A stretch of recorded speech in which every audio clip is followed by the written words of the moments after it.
The tunnel was not marked on the line she had, and a tunnel is a hard thing to leave off a map, which was how she knew the map was old enough to trust. New maps lie by adding things that were never built. Old maps lie by keeping things that are already gone, and of the two she preferred the old lie, because the things it kept had at least once been real. And sometimes the ghost of a thing is still standing where the map remembers it. She had found this chart rolled in a cardboard tube in a box of a dead man's papers at a county estate sale, bought for $0.25, along with a broken barometer she had left behind, and it showed a rail line threading up a river valley and into the flank of a mountain and out the other side. And where it went into the mountain, someone had inked a small, careful oval and written beside it, in a hand gone brown, with age the single word Bore. She was 19 years old, and she had been walking toward that single inked word for 3 long days. The valley had carried her up out of farm country, into timber, and then into the kind of high steep ground where the river ran loud and white in its cut, and the rail grade clung to the slope above it on a shelf blasted from the rock a century before. The rails were gone in places, pulled and sold for scrap in some lean decade. But the grade remained, the way a scar remains after the wound that made it has healed and been forgotten, and she followed the grade because it was level, and because it went where the word went. She carried everything she owned on her back, some 30 pounds of it. A change of clothes rolled tight against the wet. A folding knife. Matches in a plastic bread bag. A tin cup. Half a bar of soap. A stub of candle and a small notebook with a soft cover and, tucked in its back, the old chart with its one-inked word. She traveled light because she had learned that everything you carry is a thing you must carry, and she wanted little enough from the world that she could hold it all on her shoulders and still climb. She reached the tunnel mouth in the middle of the afternoon of the 3rd day, and she stood in the grade before it, and felt the cold breath of the mountain come out to meet her. It was a fine old piece of work. The portal was faced in cut stone, a great arched mouth twice her height and more.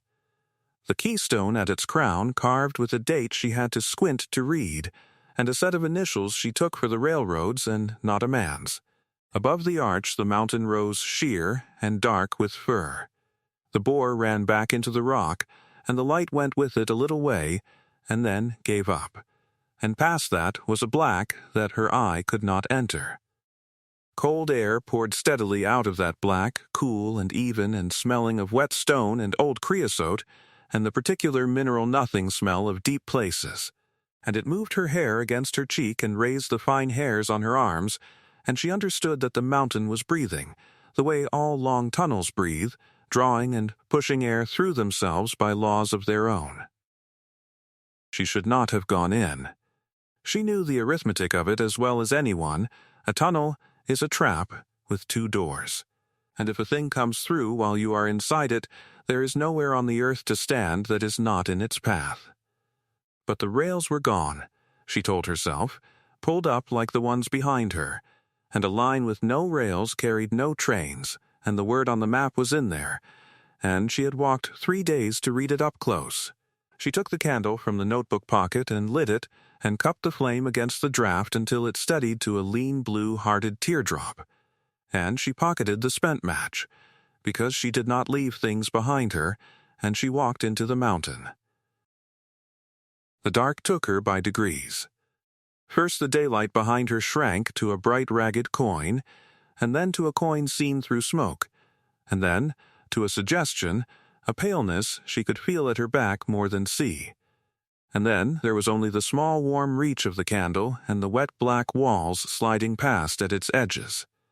She kept her pace even and her breathing slow, because she had learned that in the dark the body wants to hurry, and the hurry is how people fall, and she did not intend to fall a 1/4 mile inside a mountain with no one on the earth who knew where she was. She counted her paces in blocks of 50 and lost the count and started again, and did not mind losing it. The counting was not for the number but for the steadiness it gave. A small dull task to lay over the animal part of her that did not care for enclosed dark and wanted her to know it. The floor was not railbed. She noticed that 100 paces in and stopped to be sure of it. There were no ties, no ballast, only bare rock underfoot worn smooth, and a little dished by water and by, she supposed, a great many feet in a great many years. So the rails had never run here, or had run and been lifted so long ago the very bed had gone back to stone. Either way, it steadied her. A thing with no rails carried no trains. She said it again to herself, in the dark, and walked on, and the mountain breathed against her face, and the candle held. She found the door because the wall changed. She had been trailing her free hand along the rock the way a person does in the dark, for the comfort of it and for the fact of it, and for 100 paces and 100 more the rock had been rough and wet and cold and the same. Then under her fingers it went smooth. Not water smooth, tool smooth, the flat-worked face of dressed stone, and she stopped and lifted the candle and brought it close. And there in the wall of the tunnel, where there was no reason on earth for it to be, was a doorway. It was low, so that she would have to stoop, and it was framed in the same cut stone as the portal a quarter mile behind her, and it was closed by a door of iron plate gone the deep even brown of rust that does not flake, hung on strap hinges and fitted with a ring pull worn bright, in the middle of all that brown, by a hand that had used it and used it and used it. She stood a long time looking at the bright worn ring in the candlelight. A sealed door in a tunnel wall is a thing a railroad builds and forgets. A refuge bay, a powder store, a niche for the men to stand in while the trains went by, and any of those would have a latch gone to solid rust from 100 years of neglect. This latch was not neglected. This ring had been polished by use, and use means a hand, and a hand means a person.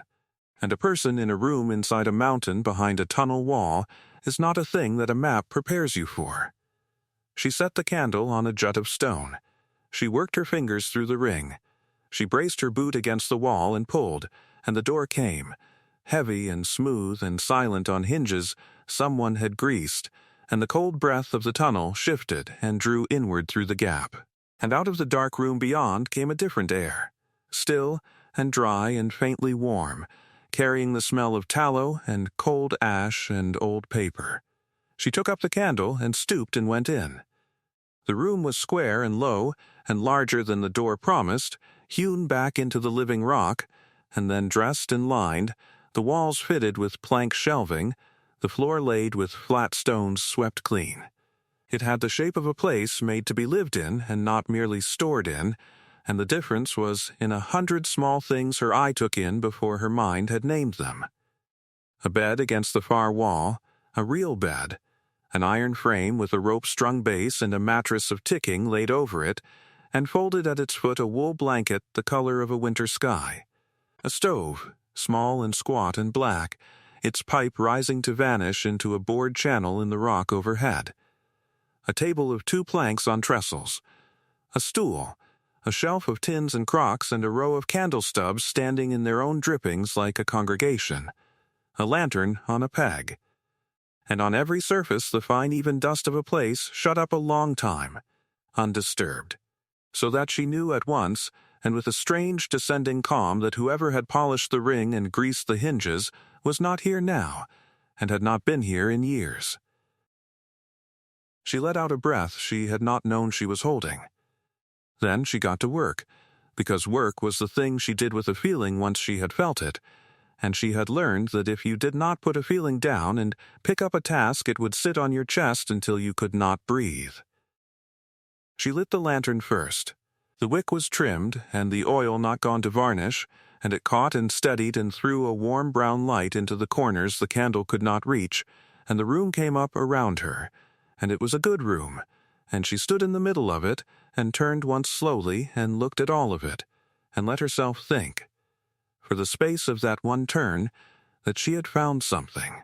There was a rightness to the place that she felt before she could account for it, and when she went looking for the account she found it in the small decisions everywhere around her, the bed set along the wall that would be warmest, away from the door and its draught, the stove placed so its heat would reach the bed, but its pipe would find the shortest run to the channel in the rock. The shelves at the height of a working hand, the stool worn to a shine on its seat by a body that had sat there through a great many evenings.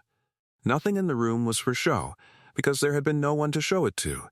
Everything in it was for use, and the use had gone on for years, and that long private usefulness had left its mark on every surface the way weather marks a stone, slowly, and past changing.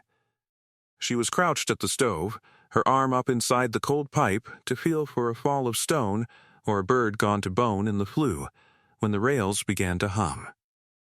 Except there were no rails. That was the thing her mind snagged on even as her body went still. There were no rails in the tunnel. She had walked a quarter mile on bare dish stone to be sure of it. And yet it came, the sound, up through the floor into the bones of her wrist where her hand rested on the cold iron of the stove, a low, even trembling with a pulse buried in it. And then it was in the walls, in the shelves, a fine chatter in the tins that she heard before she felt, and then it was in the air. A sound with no direction. The sound of a great weight in motion somewhere in the rock, and coming on. She took her arm out of the flue slowly. She looked at the lantern flame, and it was leaning. It had been standing straight, and now it leaned steadily toward the door she had left ajar, as the still air of the room drew out into the tunnel, as the whole mountain drew its breath inward for what was coming. And she understood with the cold, clean lurch of a person who has been wrong about the one thing she was sure of, that the line was not dead. The rails were gone, and the line was not dead. Both were true. A newer track, she would think later, when she could think, a live line somewhere near, in the same mountain or the next fold of it, close enough that a heavy train running it drove its weight through the rock itself and set an old sealed room a quarter mile off to trembling. But she did not think it then. Then she only moved. She crossed the room in 2 steps and put her shoulder to the iron door and swung it to, heavy and smooth and near silent, and she seated it in its frame and stood with her palms flat against the cold plate and her forehead near it, and she felt the humming climb into a roar that was not sound so much as a pressure in the stone. A vast passage, near and enormous and utterly blind to her. And the tins chattered on the shelves, and a fine dust sifted from the ceiling and hung gold in the lantern light, and the flames streamed and guttered and held. And she stood behind 3 feet of mountain and an iron door a stranger had greased, and waited it out. It took a long time. It was a long train or a slow one, and every second of it she braced for the sound to change, to fail, to become the shriek of something leaving its track and coming through the rock for her, and none of that happened, because trains do not leave their tracks for the sake of the fears of the people hiding near them. The roar drew down. The pressure eased out of the stone. The humming went back into the floor and out of it, west, she thought, or north, into the body of the mountain and away. And then there was only the small tick of the stove metal cooling, and the hiss of the lantern and her own breath, and the still dry air of the room settled, and the flame stood up straight again. She sat down on the stool. She put her hands flat on the plank table to stop them, and she made herself breathe until they stopped. And then she took the notebook out of her jacket and the pencil from its spine, and by lantern light she wrote the first line of the account she would keep of this place. And it was not about the bed, or the stove, or the good greased door. It was this: the rock carries the trains. She looked at it. She added, there are no rails, but the line is live.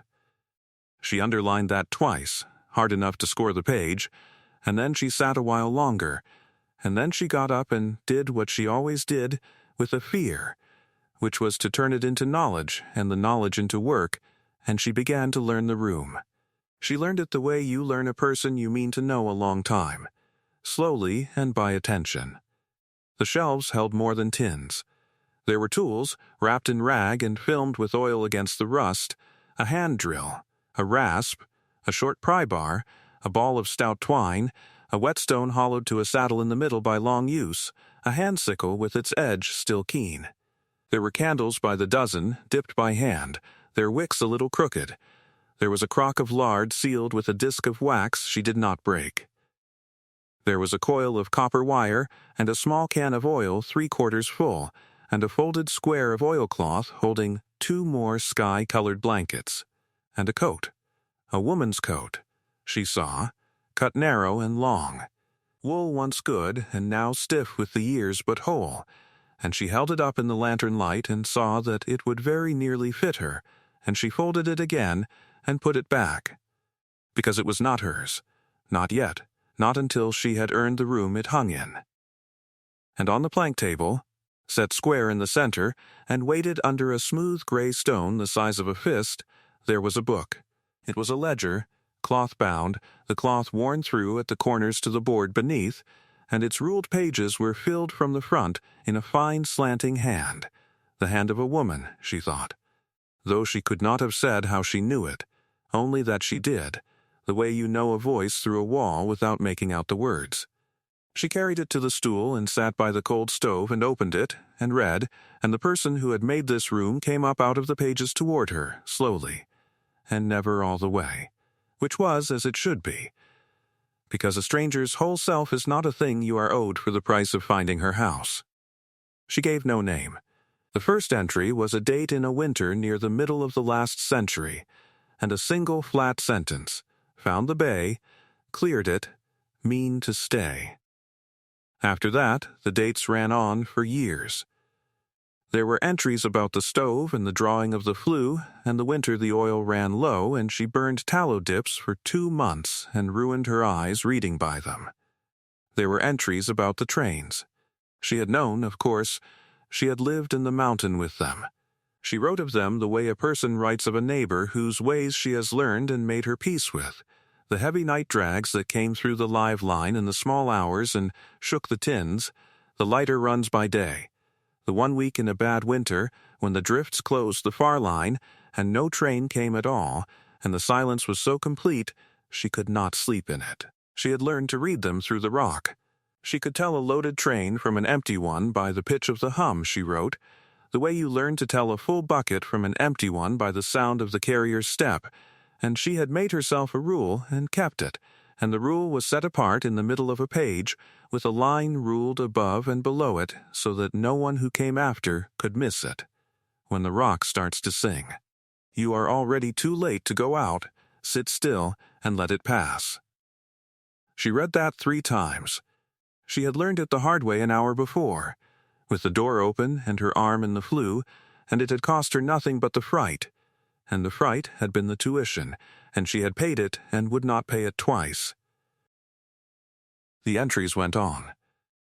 The room came clearer, entry by entry, and the woman in it, and yet the more she read, the more she understood how little she would ever have.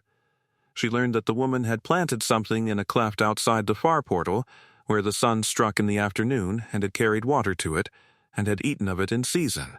She learned that she had gone out at night sometimes and lain on the cold grade and watched the stars wheel over the cut, because a person who lives inside a mountain comes to hunger for the open sky, the way a person in the open comes to hunger for a roof.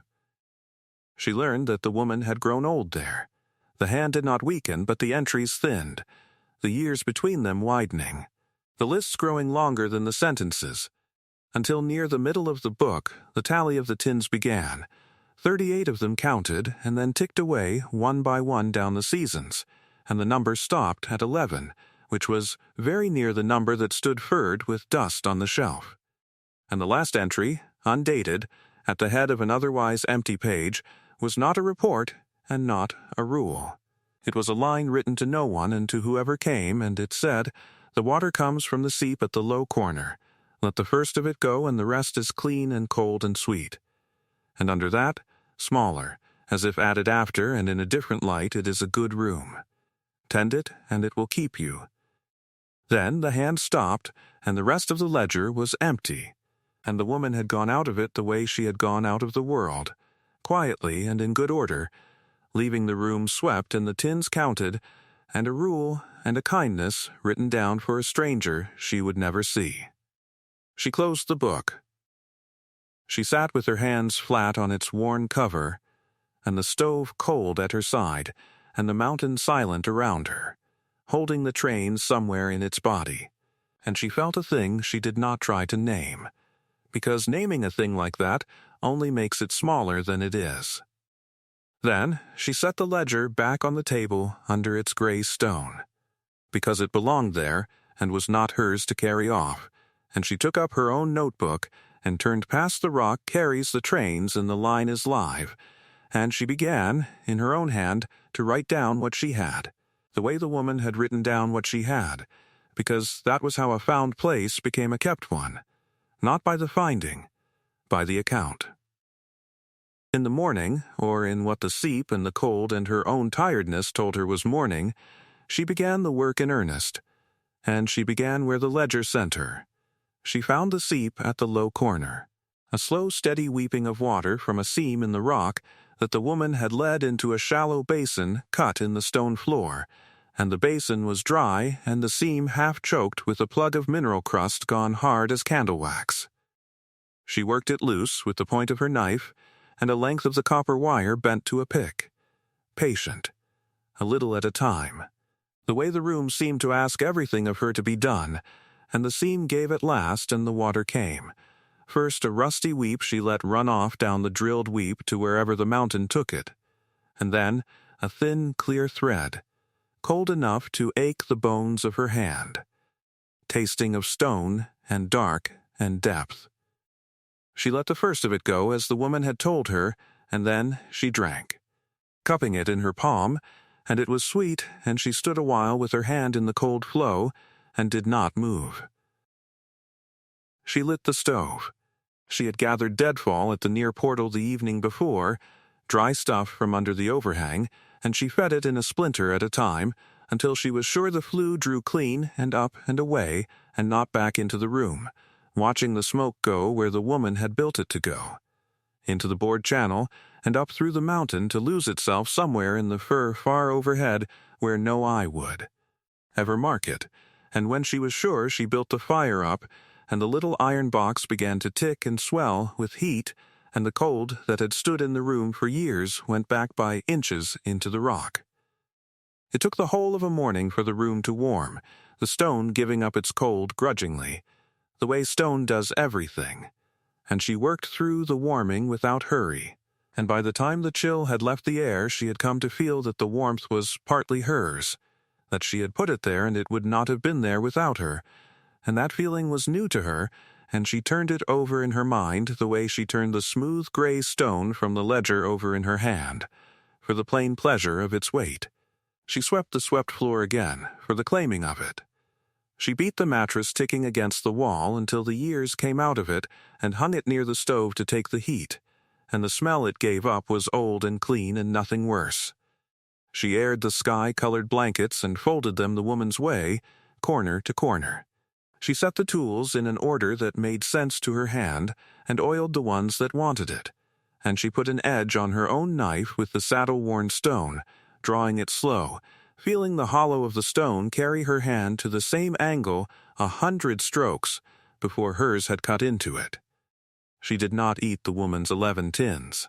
She had her own small stores and the water, and when she went out to the far portal and found the cleft the ledger spoke of, a straggle of some hardy green thing gone half to seed but living still, tended by no one for years and holding on, and she tended it, because a living thing that has waited that long to be tended ought to be.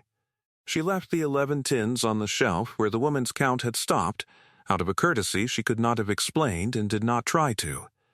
She learned the far portal and the near one and the quarter-mile of dark between them until she could walk it without the candle, one hand on the wall, counting the smooth patch that marked the door.